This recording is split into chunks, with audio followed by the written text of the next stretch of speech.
என்னை தேடும் இறைவனே, உம்மை நாடி வருகிறேன். என்னை தேடும் இறைவனே, உம்மை நாடி வருகிறேன். நவம்பர் 11ஆம் நாள். இன்றைய தியானத்திற்கான தலைப்பு பவுல் பாக்கியவானா. வாசிக்க வேண்டிய திருமறை பகுதி அப்போஸ்தலர் 26ஆம் அதிகாரம், வசனங்கள் 1-11 வரை. தேவன் மரித்தோரை எழுப்புகிறது நம்பப்படாத காரியமென்று நீங்கள் எண்ணுகிறதென்ன? அப்போஸ்தலர் 26:8. அகிரிப்பா மன்னன் யூதன். அவர் யூதருடைய வாழ்க்கை முறைமைகளையும் பிரச்சனைகளையும் அறிந்தவர். இதுவரை விசாரித்த ரோம சேனாபதி பேலிக்ஸ், பெஸ்து ஆகியோர் யூதர்கள் அல்லர். ஆகையால் பவுல் கூறுவதை அவர்களால் சரியாக புரிந்து கொள்ள முடியாது. அகிரிப்பாவால் பவுல் கூறுவதை நன்கு புரிந்து கொள்ள முடியும் என்பதால் அவருக்கு முன் பவுல் தன் சார்பாக உள்ள நியாயங்களை எடுத்துச் சொல்ல கிடைத்த இந்த வாய்ப்பை பாக்கியம் என்று கூறுகின்றார். அது மட்டுமல்ல, கிறிஸ்து தன் மலை பிரசங்கத்தில் பாக்கியவான்களை பட்டியல் இடும்போது, என் நிமித்தம் உங்களை நிந்தித்து துன்பப்படுத்தி தீமையான மொழிகளை பொய்யாய் சொல்வார்களானால் பாக்கியவான்களாய் இருப்பீர்கள் என்று சொன்னார்.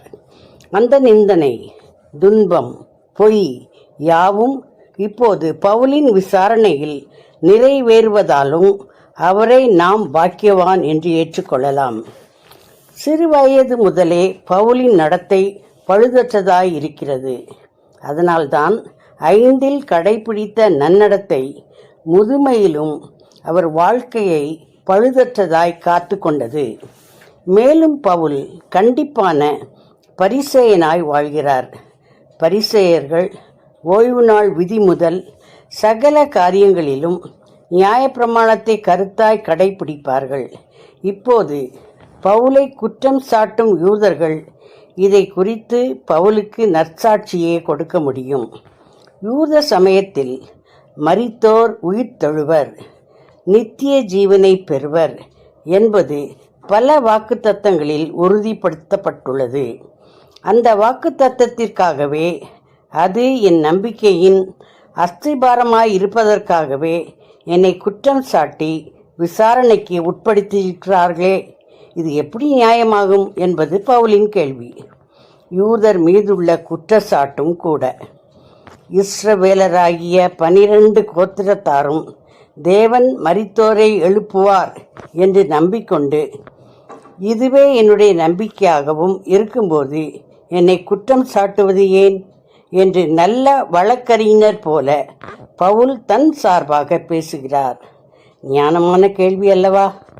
உயிர்த்தெழுதலும் நியாயத்தீர்ப்பும் நித்திய ஜீவனும் நம் விசுவாசத்தின் தூண்கள்.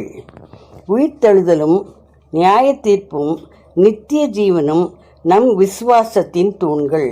ஜெபம்.